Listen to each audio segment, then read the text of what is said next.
Labiņ dieniņ! Šodien tīrības diena, esmu nolēmis nomazgāt mašīnu. Parasti es to darīju kā? Nomazgāju, tad ievaskoju, bet kā to var darīt gudri?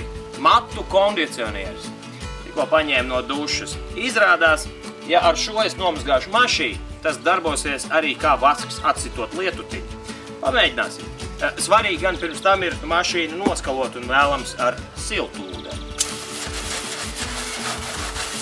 Lūk, auto ir noskalots. Kondicionieris ar ūdeni ir saputots. Varam sākt mazgāt.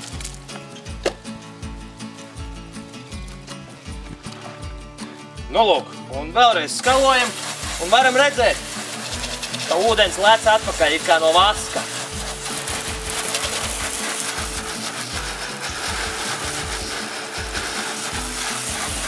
Auto tīrs un arī smarža ļoti laba. Dari gudri! Un starp citu, var arī apvienot divas lietas. Mazgājot auto, jūs varat arī izmazgāt matus.